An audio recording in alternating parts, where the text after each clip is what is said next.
کیا آپ کا اس میٹر میں کوئی ہاتھ ہے؟ اس لڑکی کے ساتھ میں جو میٹر ہوا آپ کا، برائے مہربانی جواب دیجیے۔ جو سوال آپ نے مجھ سے کیا ہے، تو دیکھیے ایک مسلمان ہوں اور الحمدللہ میں جماعت اہل حدیث سے جڑا ہوا ہوں، اور جماعت اہل حدیث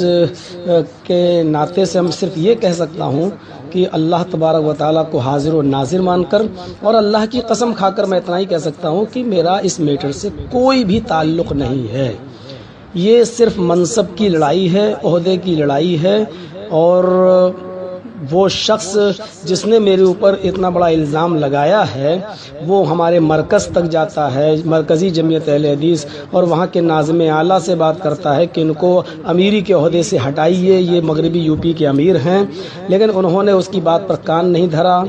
تو اس نے یہ ایک گندا کھیل میرے ساتھ کھیلا ہے۔ ویسے تو وہ 10-12 سال سے میرے پیچھے پڑا ہوا ہے اور کوئی نہ کوئی حرکت ہمارے ساتھ کرتا ہی رہتا ہے، لیکن اب ساری حرکتوں میں جب وہ ناکام ہو گیا تب اس نے یہ گیم کھیلا ہے میرے ساتھ کہ اس لڑکی کے میٹر میں ان کو الجھایا جائے اور اس کی صفائی پیش کی جائے۔ وہ بنارس کی کون سی لڑکی ہے اس کو لاتا ہے اور اپنے گھر پہ روکتا ہے اس کو، اور کمرے میں بٹھا کر اس سے انٹرویو لیتا ہے اور اس کو پہلے سے بتا دیتا ہے کہ آپ یہ کہیے کہ میرے ساتھ ان کا جسمانی تعلق تھا۔ آج تک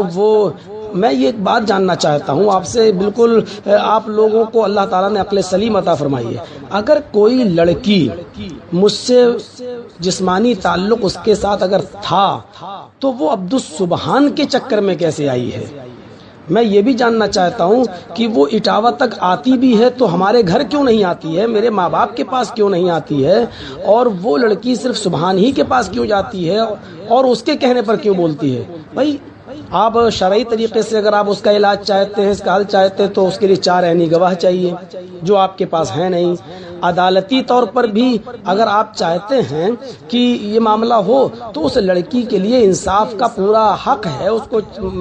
کو چاہیے کہ وہ جس جگہ اگر ہم نے اس کے ساتھ کوئی تعلق قائم کیا ہے تو وہاں کے کورٹ، وہاں کے تھانے میں جائے، میرے خلاف FIR کرے اور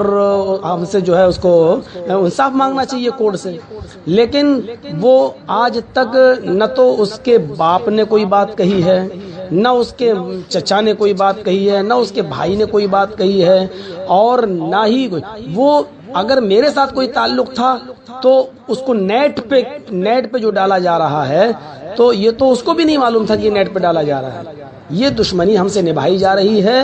اور اس کا کوئی ثبوت نہیں ہے اس کے پاس، اور الحمدللہ میں اپنی جماعت کو کبھی شرمندہ نہیں ہونے دوں گا، اور آپ اس بات پر پورا بھروسہ رکھیے، اور میں اللہ کی ذات پر بھروسہ رکھتا ہوں، اس کے ہاں دیر ضرور ہے لیکن اندھیر نہیں ہوتا ہے، اور بہت جلدی حق آپ کے سامنے آئے گا۔ اور ایسی چیزیں ہمارے سامنے کوئی آج سے نہیں ہیں، پڑھنے کے زمانے سے ہمارے ساتھ یہ سب معاملات ہوتے رہے ہیں اور ہمیں گرانے کی کوشش کی جاتی رہی ہے، کیونکہ جو آدمی جتنی اوپر اڑان اڑتا ہے اور جتنا مشہور ہوتا ہے اس کو گرانے کی کوشش بھی اتنا ہی زوردار انداز میں کی جاتی ہے، لیکن اللہ کا ہاتھ ہمارے اوپر ہے، اور انشاءاللہ مجھے امید ہے کہ بہت جلدی اس کا فیصلہ ہوگا، اور بہت جلدی جماعت اہل حدیث کو میں کوئی خوشخبری سناؤں گا انشاءاللہ۔ السلام علیکم ورحمۃ اللہ۔ وعلیکم السلام ورحمۃ اللہ وبرکاتہ۔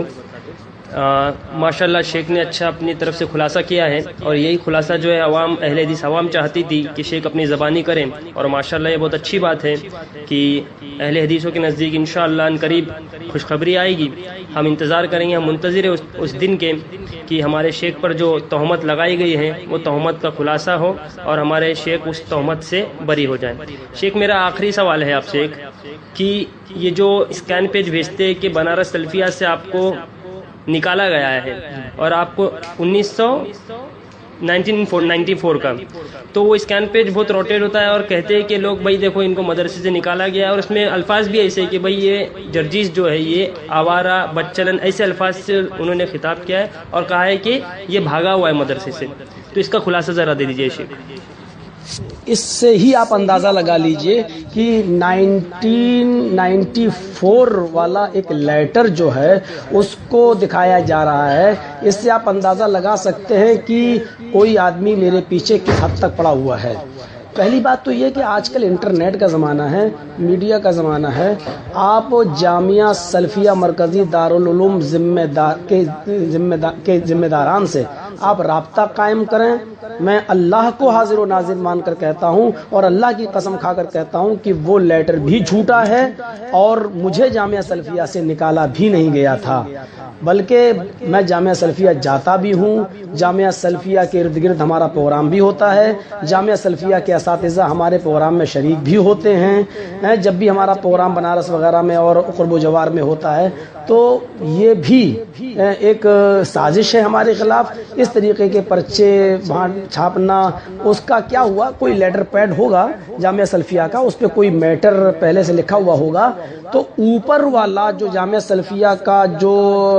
لیٹر پیڈ ہے اس کے اوپر کا حصہ کاٹا گیا اور نیچے جو مہر لگی ہے اس کا حصہ کاٹا گیا اور ایک سمپل کاغذ پر چپکا کر اس میرے خلاف میٹر بنا کر اور اس کی فوٹو کاپی کرا کر اس کو اسکین کر کے یہ دیا جا رہا ہے. اچھا، دوسری بات یہ کہ اگر کسی کو اس لیٹر پر شک ہے کہ جامعہ سلفیہ سے نکالے گئے ہیں تو جامعہ سلفیہ کا فون نمبر محدث وغیرہ میں رہتا ہے اور آج کل موبائل کا زمانہ ہے، نیٹ کا زمانہ، آپ معلوم کر سکتے ہیں کہ جامعہ سلفیہ سے ہم کب نکالے گئے ہیں، کس سال سے نکالے گئے ہیں. انشاءاللہ آپ کو تشفی بخش جواب ملے گا. جامعہ سلفیہ سے میں نہیں نکالا گیا تھا. ایسی بات اگر آپ لوگ کہتے ہیں تو بس میں اس کے معاملے میں اتنا ہی کہوں گا، فلعنت اللہ علی الکاذبین، جھوٹوں کے اوپر اللہ کی لعنت ہو. ڈاکٹر ذاکر نائک بھارت سے ملیشیا چلے گئے، لیکن جرجیز تو یہیں رہتا ہے، جیلوں میں بھی جاتا ہے، جیل کو سسرال بھی اب سمجھنے لگا ہے. سب کچھ ہونے کے باوجود آج تک کوئی آدمی مجھے اپنے منتروں کے بارے میں یہ نہیں بتا سکا. ہاں اتنا ضرور ہے کہ میرے اوپر کسی ہندو بھائی نے آج تک کیس نہیں کیا ہے. میرے اوپر جتنے بھی کیس ہوئے ہیں وہ ہمارے اپنے ہی لوگوں نے کیے ہیں.